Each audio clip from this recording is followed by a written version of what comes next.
evening, everyone. Welcome to tonight's storytelling session. A night of inspiration, imagination, and unforgettable tales. And tonight, we're in for a real treat because one of our very own will be taking the spotlight. So, let's give a warm round of applause to the incredible Ms. R.J.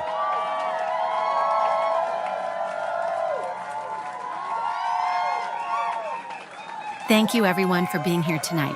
The title of the story I'll be sharing with you is The Stop Sign Standstill. Here's a little teaser. It's a hilarious tale about a guy who manages to turn a simple stop sign into the most bizarre traffic jam you'll ever hear about. From confused drivers to a fed-up police officer, and let's not forget our overly calm, slightly clueless main character. This story is filled with laughs, surprises, and a moral you definitely won't forget. So sit back, relax, and get ready for the Stop Sign Standstill. I hope you enjoy it. It was a quiet evening in a sleepy little town, the kind where nothing much happens, and the stop signs almost feel unnecessary. That is, until Frank showed up. Frank was parked at a stop sign on Main Street, his beat-up sedan idling as he stared intently at the red octagonal sign in front of him.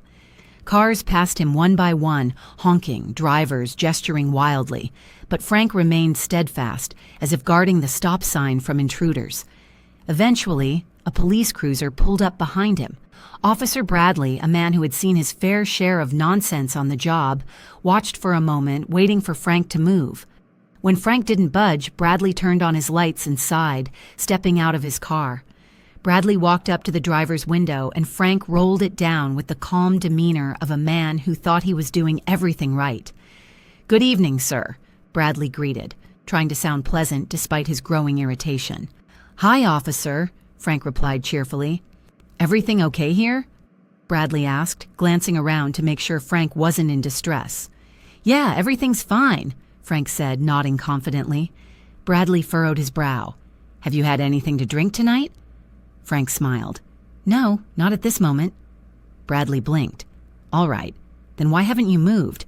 You've been sitting here for quite a while." Frank scratched his head, looking genuinely puzzled, before replying matter-of-factly, "Well, it was red. I was waiting for it to turn green." For a moment, Bradley couldn't decide whether to laugh or scream.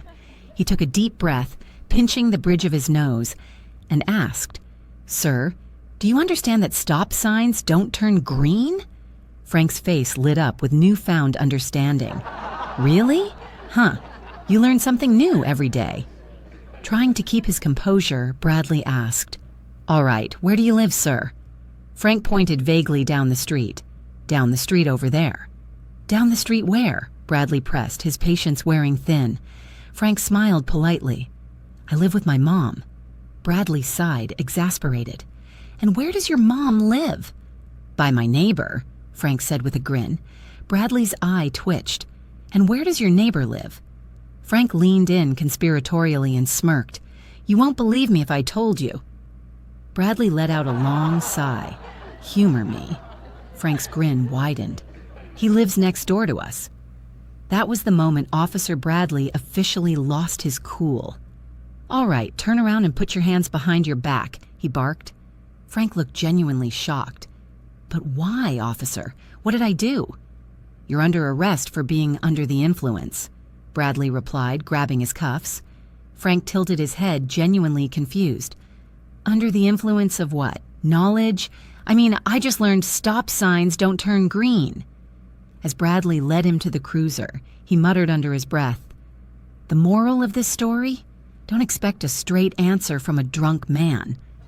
And with that, the infamous stop sign standoff came to an end. Thanks again, everyone. Have a great evening. Love you all.